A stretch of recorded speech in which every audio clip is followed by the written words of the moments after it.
Last week, Howard, you said that something in the lines of, "Are we makers that YouTube or YouTubers that make?" Yeah. And that really stuck with me. I don't think I've gotten anywhere with the thinking about it, but should I be more of a YouTuber? Is there some YouTuber stuff I would like to do? That I and would that fit? I think we touched upon it in the last episode, but I could definitely make without doing YouTube, but I would struggle doing YouTube without the making. You need to do some making, and of course you can stretch what is making, but you need something. You can't just make YouTube without having some content. I mean, So do I have something to say? Obviously, we have a podcast, but is it well, something I would? Yeah, okay, yeah. Do I like the sound of my own voice? Yeah, kind of. We have three people that sit in a room once a week. Is it a podcast? Well, yes.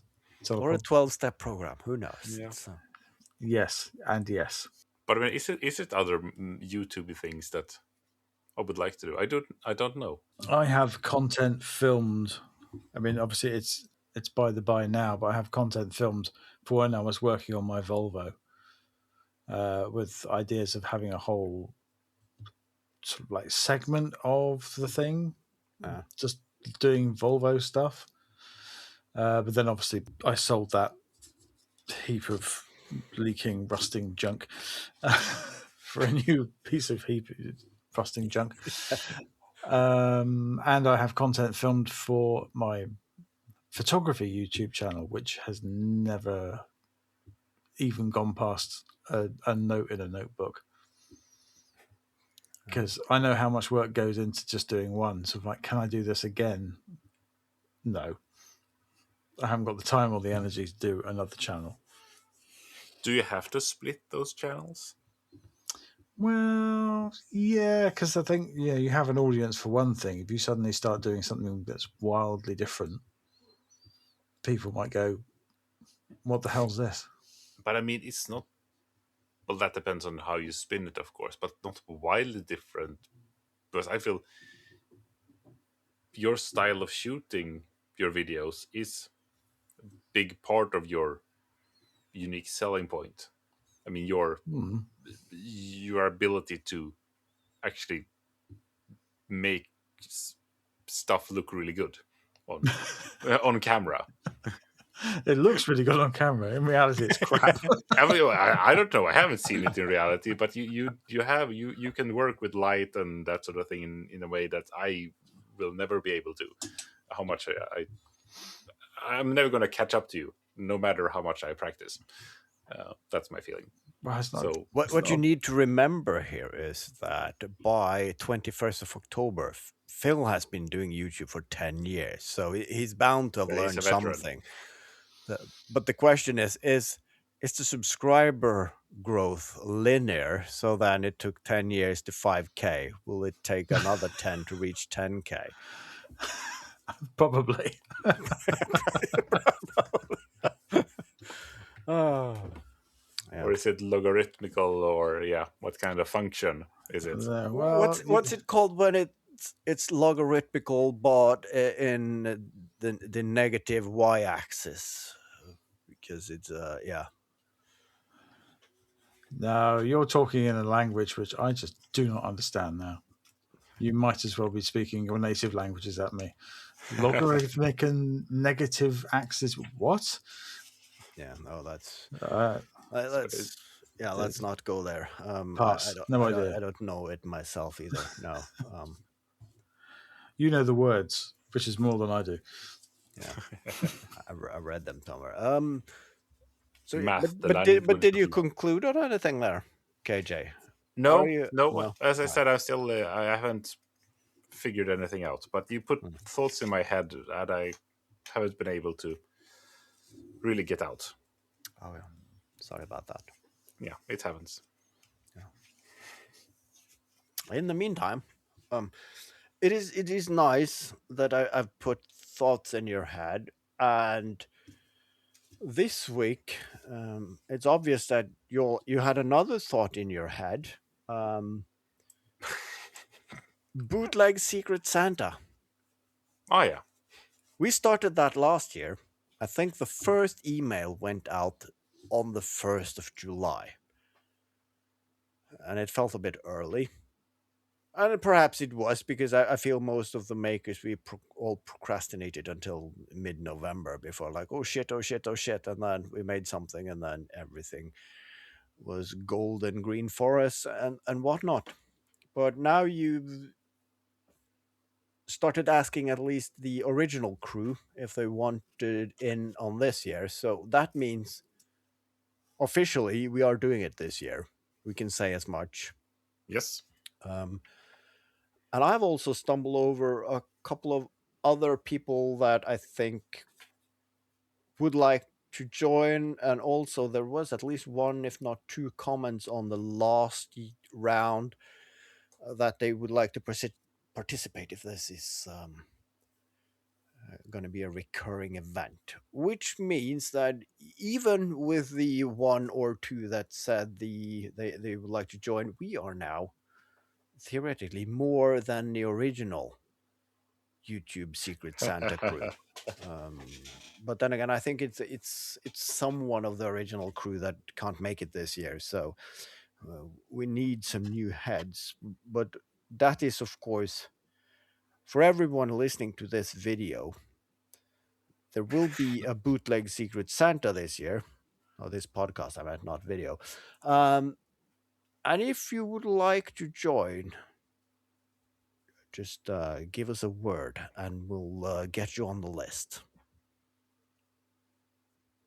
The only prerequisite is to have a somewhat alive YouTube channel and being a nice person.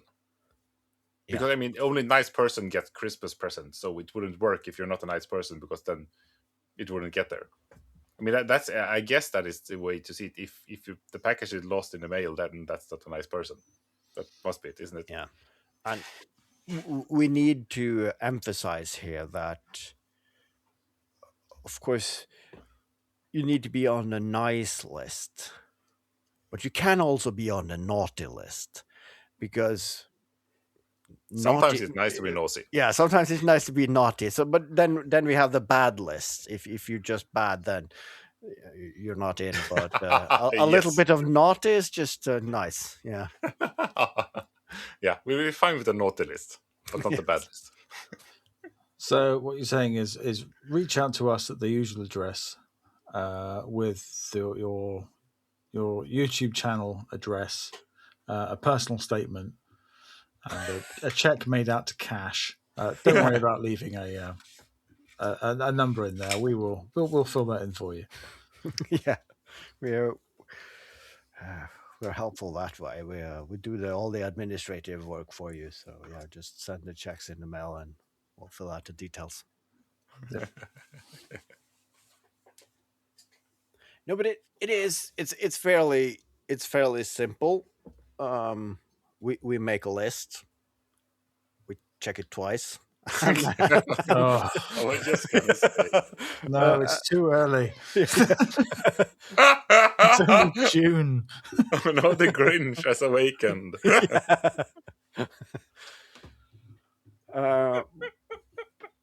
But we are mid June, so yeah, it's a bit early. But I realize 1st of July is going to be here real soon, so then you can start to compile the list. That's all we need to do. If you want to join, let us know, and you will get details later. Yeah, we don't need to say more than that, do we? I'm just looking at my calendar, and I've just realised that. I mean, this is great news. This could probably be saved until after the recording. But on Tuesday, the 21st of July, which technically will be a recording night, it'll be my birthday. Oh, So obviously, cake, gifts, Beer. Yeah. Yeah. Okay. Do I have to be nice to you then? Yes, obviously. That's gonna be a weird recording, but fine. We just take turns saying nice things about Phil. Short episode that week. I mean, we need to establish that list now so we can accumulate. But yeah. There will be a pre-approved list, which I will have seen beforehand. And edited to your liking. Exactly. I held a speech in a friend's wedding, and his then wife to be said that she wanted to read the speech in advance. And I said, "Fine, but you can't be sure that that's the speech I'm going to read." And she's like, "God damn it!" But it was a nice speech. She approved afterwards. Yeah. And then there's the half pint speech. Then, or the speech part 2 that happens later in the night. We always said that at the United Student Theater at the uni, that the director wanted one thing, but we the actors wanted a different thing. And every night we forgot. Oh no! Oh, sorry, we said the wrong thing. The thing you didn't want us to say. We'll do better next time. Oh, we forgot again. Oh, I'm so sorry. He didn't think that was funny. And that's the nice thing with amateur theater, that it's usually not paid, so they really don't have something hanging over. I mean, you're not going to fire me because this is volunteer and they are not growing on trees. So you need the people to actually act, and then you're not paying us, so you can't really deduct anything. I mean, zero minus zero is still zero. So yeah, we can basically do what we want. So that you are a director, nice on paper, and that's where it should be, on paper. As You long do as we that, keep we do the acting. as long as we keep most of our clothes on and don't do a hate crime on stage, we'll probably be fine. Yeah. Some people pay extra for that. Yeah, exactly. Then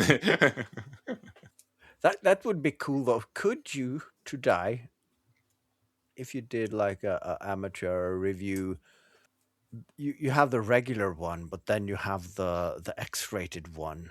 It costs more and it's later in the night. But then you have to actually rehearse two yeah. separate shows. That it seems it's a lot of work for something that is voluntarily. Yeah. I mean, you can just do that with the YouTube videos of having the one going out on YouTube is the cropped one, and having the on Patreon it's the full screen one where you can see that you don't wearing any trousers. The full Monty. That was a movie, wasn't it? Yeah. Yeah. It was. I had a digression, but I forgot it.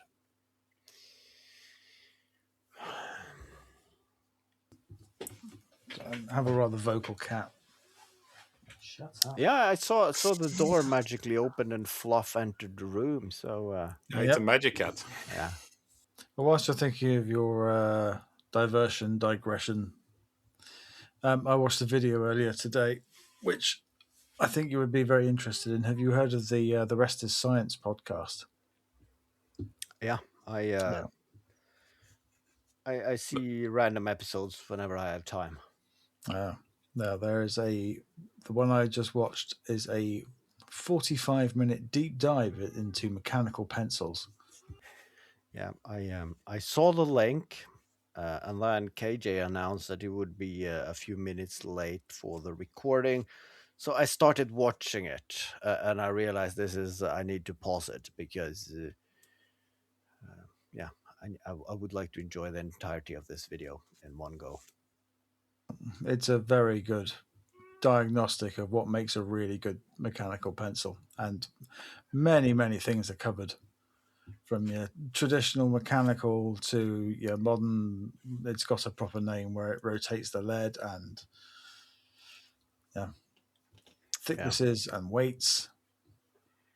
It's all good. There are not many podcasts that I feel like I would like to be on, but that is one of them. I would not feel. But or I wouldn't want to be on the podcast necessarily, but I feel that would be those two. Maybe get Brian Cox in as well. No, we don't need him. But that's the kind of like those two. I feel I could ask all the questions about the anti gravity theory, and they would probably.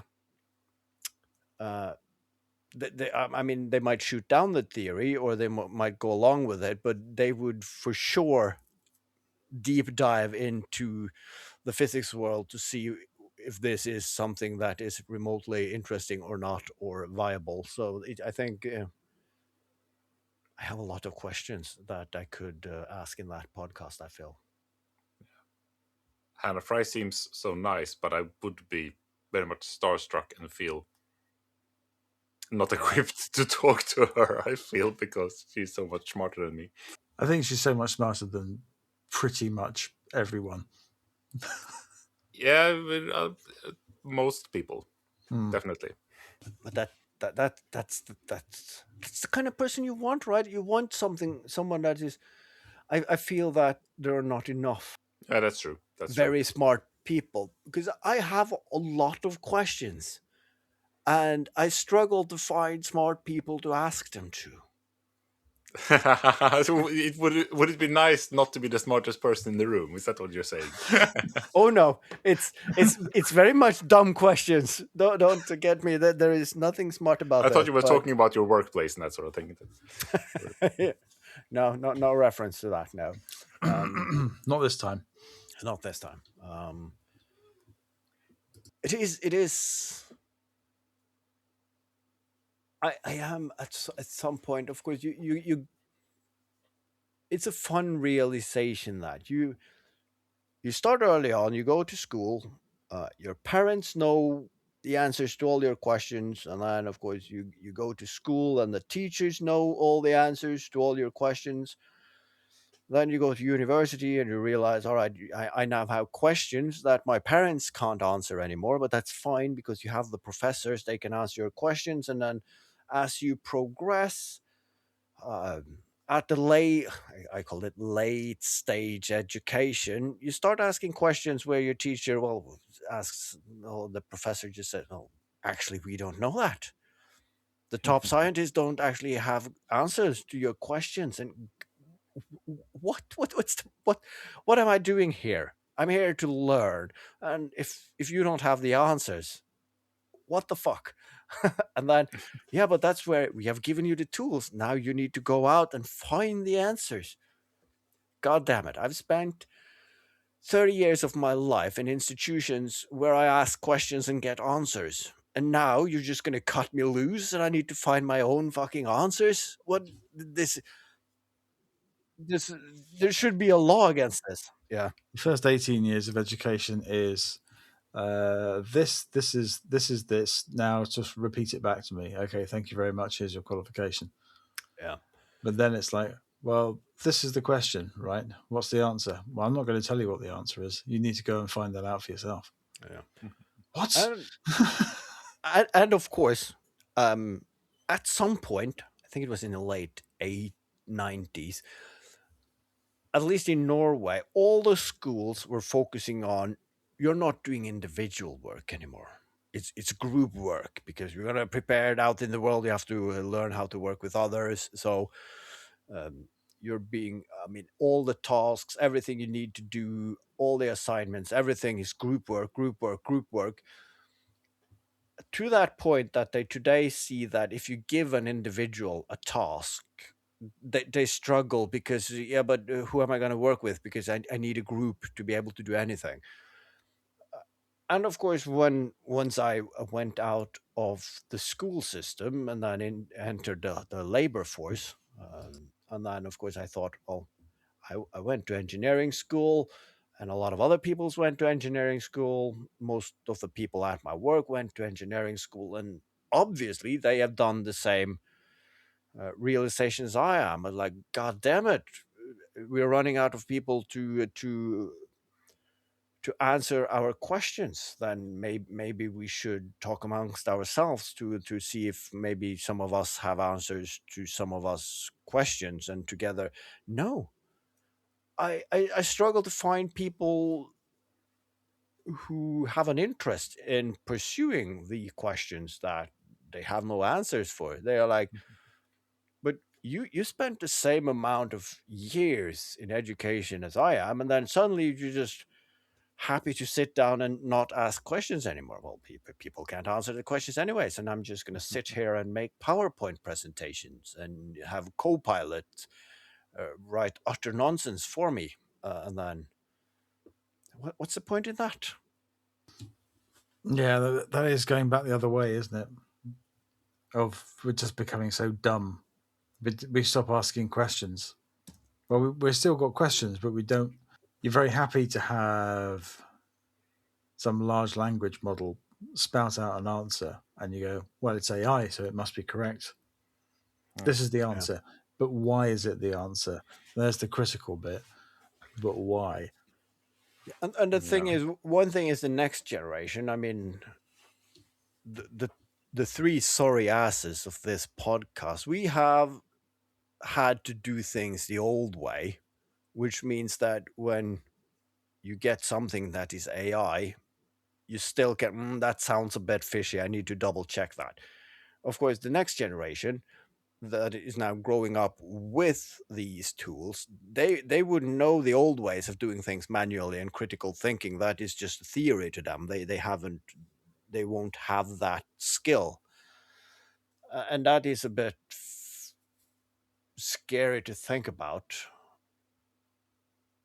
Are we then, someone said it, we are the only generation that we are tech support for our parents, but now we also need to be tech support for our kids, because everything is done for them. They don't know what a driver is.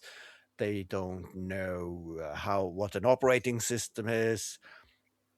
They don't know how to take backup of storage, like these basic IT functions that it seems like lost to them. What a beautiful segue. Yes. We should do this for a living.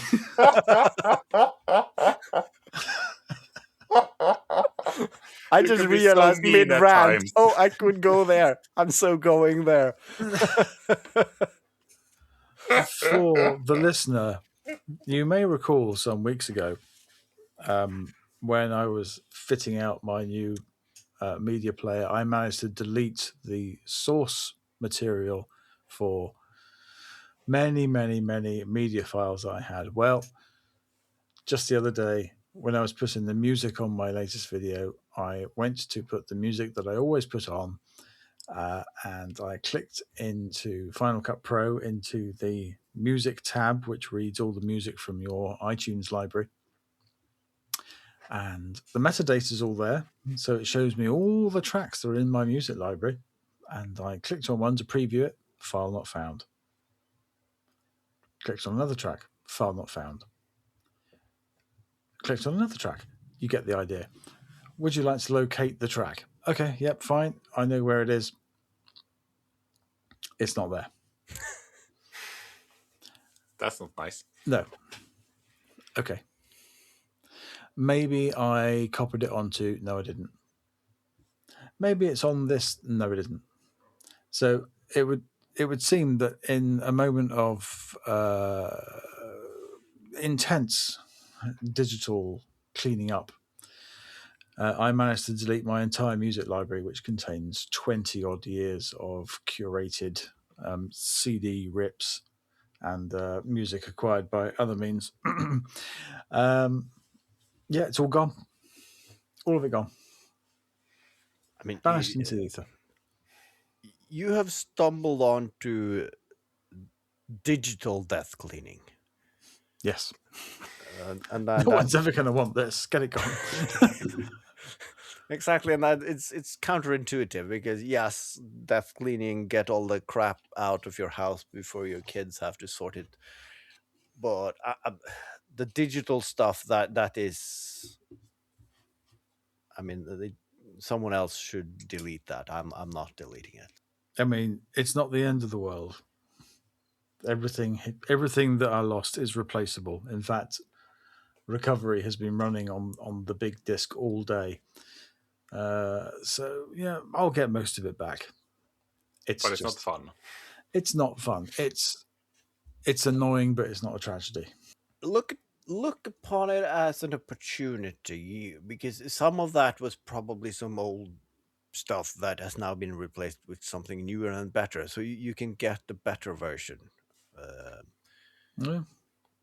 and I know I talked about this before, and I had a fun incident yesterday, but we have to go a few years back for this to make sense.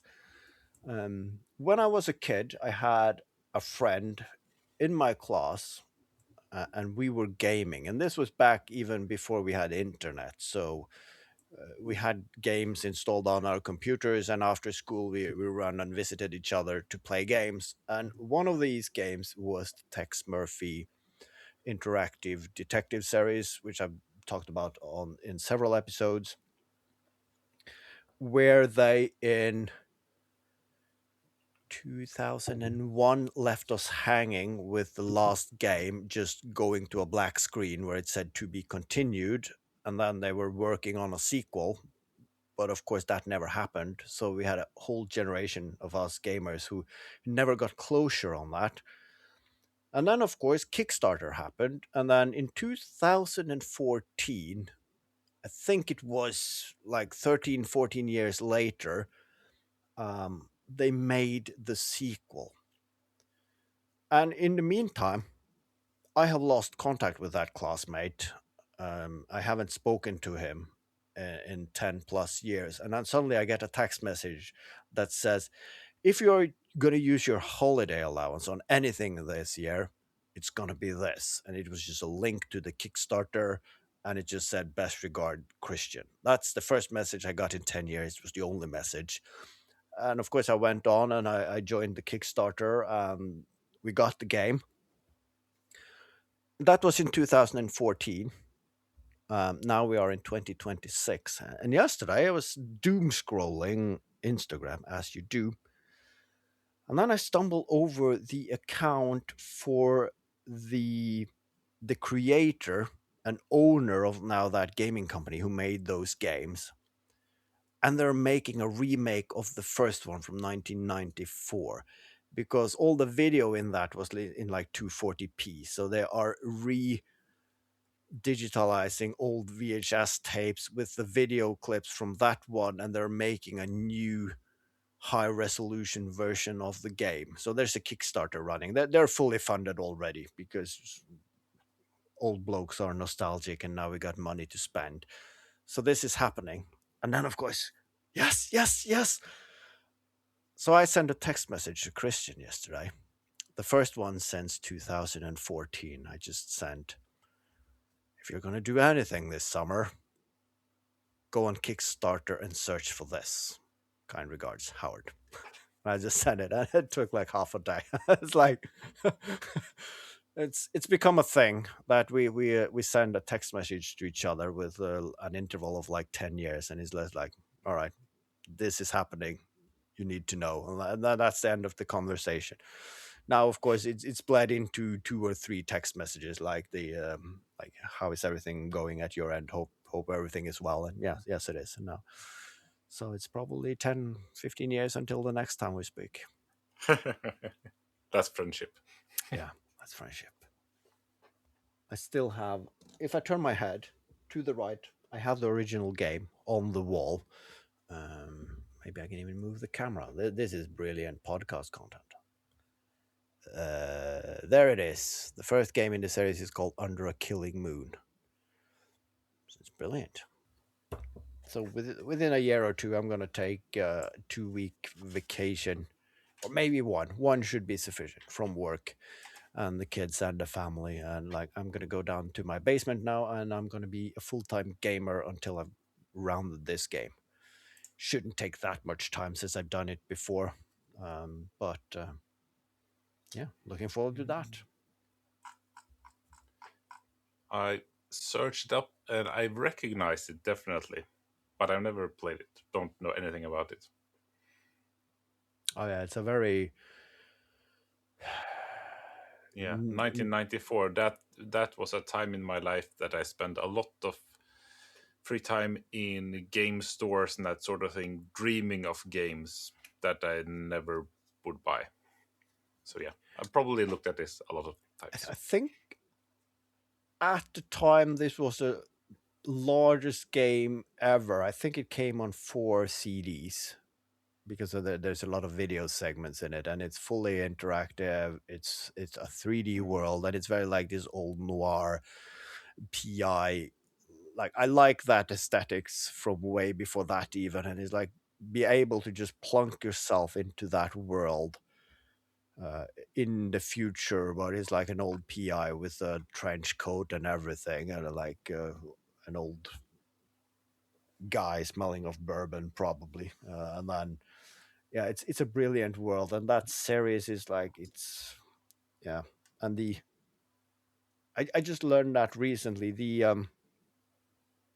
The one who wrote the game initially, he has also written novels for those said games, and he's a game developer and he plays one of the main characters, but is also like a finance guy. So that is probably his day job. He does enough finance acrobatics to fund the gaming things because he only works on this. And then there's a separate unofficial Tex Murphy web page that is basically just a forum that's been going since 1994 with all the people who fund the Kickstarter in a day, just hanging out and waiting for the next thing. And he's just there chatting with people who loves the game. So he hasn't produced a lot of other games or very frequent. So this is his love child, so to speak. And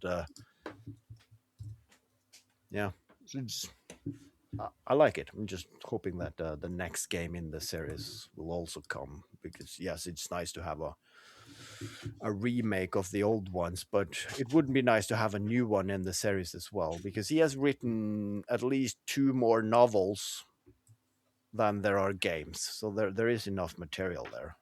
And given the fact that all the Kickstarters has been fully funded within 1 or 2 days, there is potential there of getting them made. It's just getting the right people together, I guess.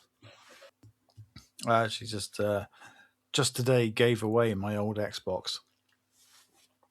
In What? yeah, as part of Operation Clear the Decks, I've had my old Xbox 360 in a crate, not a Euro crate, dear listener, just some other crate, gathering dust since. God, it's been 10 years since it's been turned on, and I keep meaning to either just do something with it. I've lent it to someone, and they've bought it back in that time. And yeah, so today I took it to work. I spoke to one of the people in the gaming department and said, "I've got this. Do you want it?" Because it has no real monetary value. So they said, "Yeah, we'll have it, and we can put it in for a bit of a, we can use it in like our retro gaming setup." So it wasn't.